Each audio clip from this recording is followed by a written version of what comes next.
Dear student, आज के lecture में हम क्लास 10th का जो प्रश्नावली 5.1 है, अध्याय 5 समांतर श्रेणी एपी। ठीक है, समांतर श्रेणी एपी में जो प्रश्नावली 5.1 है उसके क्वेश्चन नंबर 1 का जो थर्ड और फोर्थ पार्ट है उसको हम सॉल्व करेंगे। प्रीवियस लेक्चर में हमने फर्स्ट एंड सेकंड पार्ट को सॉल्व किया था। आज के लेक्चर में हम थर्ड एंड फोर्थ पार्ट को सॉल्व करेंगे। ठीक है, तो देखिए ध्यान से। थर्ड पार्ट क्या बोलता है, प्रत्येक मीटर की खुदाई के बाद एक कुआं खोदने में आई लागत, जबकि प्रथम मीटर खुदाई का लागत कितना है, 150 रुपये है, और बाद में प्रत्येक मीटर खुदाई की लागत ₹50 बढ़ती जाती है। यानी हर 1 किलोमीटर के बाद 50 रुपये आपको देना पड़ता है, वो बढ़ती जाती है। यानी अतिरिक्त लागत 50 रुपये है और प्रथम किलोमीटर का कितना है, 150 है। ठीक है, तो यानी इसको आप ए और डी मान के भी कर सकते हैं। ठीक है, तो मैं यहाँ पे क्या लिखूँगा, देखिए ध्यान से। यहाँ पे 5.1 प्रश्नावली है, 5.1 के क्वेश्चन नंबर है ये 1 का, ये थर्ड पार्ट है, इसको ध्यान से देखिए। तो सबसे पहले हम यहाँ पे क्या लिखेंगे, हम यहाँ पे लिखेंगे 1 किलोमीटर खुदाई का खर्च। 1 किलोमीटर खुदाई का खर्च कितना है, ₹150 है। तो अतिरिक्त खर्च आपको व्यय करना पड़ेगा हर 1 किलोमीटर के बाद, वो कितना है, अतिरिक्त खर्च कितना है, 50 रुपये है। ठीक है, ये इतना बढ़ती जाती है। ठीक है, तो आप क्या करेंगे, आप प्रथम किलोमीटर का इतना है, हर 1 किलोमीटर के बाद इतना खर्च बढ़ता जाता है, 50 रुपये आपको देने पड़ते हैं एक्स्ट्रा। यानी 2 किलोमीटर खुदाई का खर्च, तो 2 किलोमीटर खुदाई करवानी हो तो कितना खर्च देना पड़ेगा आपको। पहले क्या था, 150 था, 150 में आपको 50 ऐड करना है, तो कितना होगा, ₹200। फिर 3 मीटर, ये मीटर में, ठीक है, 1 मीटर है ये यहाँ पे मीटर में लिखना है इसको। 1 मीटर खुदाई का खर्च इतना है, 2 मीटर खुदाई का खर्च इतना होगा, 3 मीटर यहाँ पे लिखना, 2 मीटर हो गया, यहाँ पे लिखना 3 मीटर खुदाई का खर्च। तो 3 मीटर खुदाई करवाने के लिए जो खर्च होगा वो कितना होगा, 200 में आपको 50 जोड़ देना है। चाहो तो आप ये कर सकते हैं कि 100 में आप 50 2 बार जोड़ेंगे तब भी आपका वही आंसर आएगा। ठीक है, तो चाहो तो आप 200 में 50 जोड़ो तो कितना होगा, 250 रुपये। ठीक है, ऐसे आप चलते जाएंगे आगे। ठीक है, तो अब सीधा आप यहाँ पर लिख सकते हैं, मान लो अगर 4 मीटर खुदाई आपको करवानी हो, एक मैं और लिखता हूँ, तो 4 मीटर खुदाई का खर्च कितना होगा, 4 मीटर खुदाई का खर्च होगा 250 में आपको 50 ऐड करना है, क्योंकि अतिरिक्त खर्च कितना है, 50 से हर बार आपको 50 रुपये देने पड़ते हैं, तो कितना हो गया, 300 हो गया। ठीक है, 300 रुपये आपको देना पड़ेगा, 4 मीटर खुदाई के लिए खर्च है। ठीक है, अब इसीलिए जो एक सीरीज बनेगी, सीक्वेंस बनेगा, पहले 150 है, दूसरा 200 है, तीसरा 250 है, 300 है। ठीक है, अब ये एपी है या नहीं है, ये आपको जांच करना है। तो सबसे पहले एपी के लिए प्रथम पद 150 है, दूसरा पद 200 है, और तीसरा पद 250 है। ठीक है, तो यहाँ से हम सर्वांतर D1 निकालेंगे, फर्स्ट सर्वांतर निकालेंगे, फर्स्ट कॉमन डिफरेंस यानी D1 निकालोगे। D1 क्या होता है, A2 - A1 फॉर्मूला होगा। A2 कितना है, 200 माइनस 50 कितना होगा, 50। ठीक है, अब सर्वांतर D2 आप निकालोगे, तो सर्वांतर D2 फॉर्मूला होता है A3 माइनस में A2। तो A3 कितना है, A3 250 है, A2 कितना है, 200 है, माइनस करो कितना होगा, 50 होगा। तो सर्वांतर D1 और D2 क्या है, बराबर है। तो चूँकि आप यहाँ पे लिखेंगे, चूँकि D1 बराबर है D2 के, इसीलिए दी गई संख्याओं की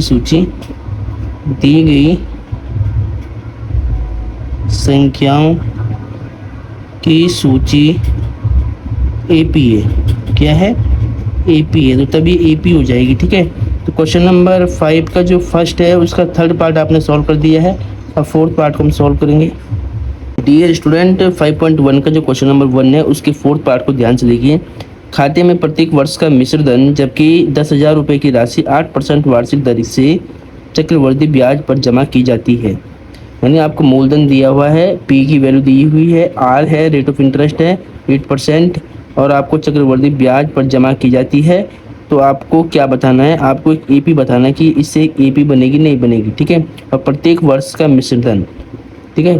तो मिश्र धन जितना होगा सबसे पहले आप पहले वर्ष के लिए निकालेंगे, फिर दूसरे वर्ष के लिए, फिर तीसरे वर्ष के लिए, फिर एक एपी आपके पास बन जाएगी, ठीक है। तो सबसे पहले हम यहाँ पे लिखेंगे, तो क्वेश्चन नंबर 5, क्वेश्चन नंबर 1 का ये कौन सा पार्ट था, ये 1 का था 4th पार्ट, ठीक है। तो इस क्वेश्चन में दिया है कि खाते में प्रत्येक वर्ष का मिश्र धन, जबकि मूलधन क्या है 10,000 है। तो दिया है, यहाँ पे लिखना है, दिया है मूलधन, मूलधन को बोलते हैं पी, प्रिंसिपल अमाउंट।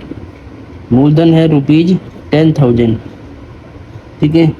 उसके बाद दर है, रेट ऑफ इंटरेस्ट है, दर यानी रेट, रेट कितना परसेंट है, 8% है, ठीक है। तो खाते में प्रत्येक वर्ष का मिश्र धन चक्रवृद्धि ब्याज पर जमा की जाती है, ठीक है। देखिए, तो मिश्र धन आपको निकालना है, पहले आपको लिखना है एक वर्ष के लिए, तो एक वर्ष के लिए मिश्र धन क्या होगा,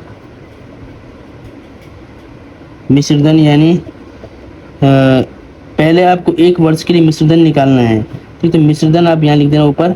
तो सबसे पहले हम फॉर्मूला लगाएंगे मिश्र धन वाला, A = P 1 + R/100। एक वर्ष के लिए तो यहाँ पर n की वैल्यू 1 होगी, ठीक है। तो A अमाउंट निकालना पहले, P कितना है, प्रिंसिपल 10,000 है, R कितना है 8%/100, पहले से 1 वर्ष के लिए 1 होगा। इसको सॉल्व करें तो कितना होगा, 10,000 108 हो जाएगा। एलसीएम लेके सॉल्व करके 108 कट, 2 जीरो से 2 जीरो कट हो गया, कितना होगा ये 100 गुणा में 108, तो इससे गुणा करो 108 और 2 जीरो, ठीक है, कितना हो गया। अब वही लिखना आपको 2 वर्ष के लिए मिश्र धन, 2 वर्ष के लिए, तो 2 वर्ष के लिए मिश्र धन क्या होगा, A = P 1 + R/100। 2 वर्ष के लिए है तो n की वैल्यू 2 होगी, P की वैल्यू 10,000 है, 1 R की वैल्यू कितना 8% है, अपॉन में 100 टाइम 2 है, तो 10,000 गुणा में 108, 100 का मल्टीप्लाई 1 से होगा, 108/100 का स्क्वायर, ठीक है। अब यहाँ पे आपको स्क्वायर ब्रेक करना है, 10,000 गुणा 108 गुणा 108 बटे में 100 गुणा 100, 2 जीरो से 2 जीरो कट हो गया, 2 जीरो से 2 जीरो कट हो गई, ठीक है। तो कितना हो गया, यहाँ पे 10,000 है, 4 जीरो आएगी, ठीक है। 10,000 इसमें दिया है बुक में,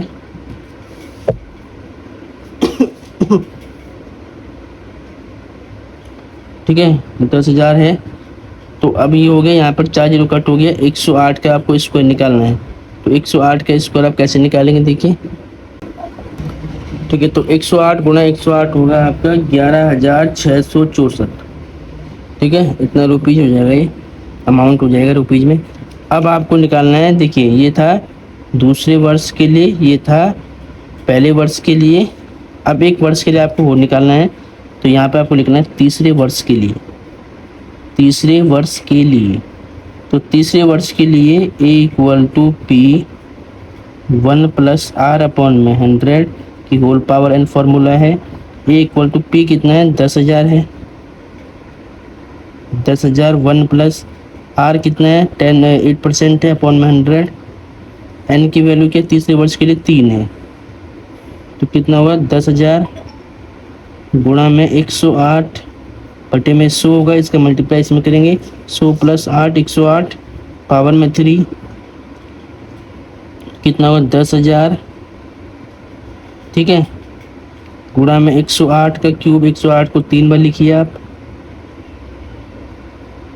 बटे में 100 का क्यूब, यानी 100 को भी 3 बार लिखना है आपको, 2 जीरो से 2 यानी 4 जीरो से 4 जीरो कट हो गया, कितना होगा ये 108 का आपको क्यूब निकालना है। तो 108 का क्यूब में डायरेक्ट निकाल लेता हूँ, आप मल्टीप्लाई करके निकालेंगे।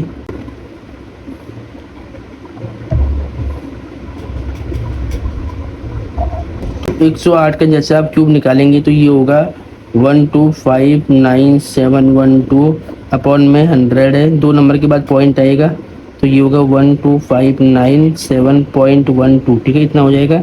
अब आपको एक एपी बनानी है, तो एपी के लिए देखिए इसी पेज पे हम इसको करेंगे, ठीक है, आपको दिख रहा होगा ना प्रॉपर, देखिए ध्यान से, इसी पेज पे करते सॉल्यूशन। तो सबसे पहले आपके पास पहली जो संख्या है A1 कितनी होगी, A1 10,800 होगा, फिर A2 आपको 11,664 होगा, फिर A3 12,597 हो गया, पॉइंट में 12 हो गया, ठीक है। तो ये एक एपी बन गया है, एनसॉन लगा देना इसके आगे। इसके बाद आप क्या करेंगे, प्रथम पद निकालेंगे, ठीक है, 11,800, दूसरा पद आप निकालेंगे 11,664, और तीसरा पद आप निकालेंगे 12,597.12। अब आप सबसे पहले निकालेंगे आप D1, तो D1 क्या होता है, A2 माइनस में A1, कितना हो गया, 11,664 में से माइनस करना 10,800, ठीक है, 864 आपको मिल जाएगा, ठीक है। अब आप निकालेंगे, ये था D1, सरवन था D1, अब D2 निकालेंगे, तो D2 के लिए फॉर्मूला क्या होता है, A3 माइनस में A2, A3 कितना है 12,597.12, माइनस करना है A2 11,664, ठीक है, ठीक है। तो इसको माइनस करने के बाद आपको मिलेगा 933.12, ठीक है। अब देखिए दोनों सारवन था, D1 कितना है 864 है, D2 कितना है 933.12 है, दोनों बराबर नहीं है, ठीक है। तो यही बात आपको लिखना है। इसके बाद आपको इसके नीचे लिखना है, मैं यहाँ पे लिखता हूँ, ठीक है, इसके नीचे आपको लिखना है कि चूँकि D1 does not equal to D2, इसीलिए दी गई संख्याओं की सूची एपी नहीं है, एपी नहीं है या नहीं बनाती है, ठीक है। तो आज के लेक्चर में हमने क्वेश्चन नंबर 1 को पूरा सॉल्व किया है। तो इसी प्रकार आपको साफ साफ अपने फिर कॉपी में लिखना है, ठीक है। चलो।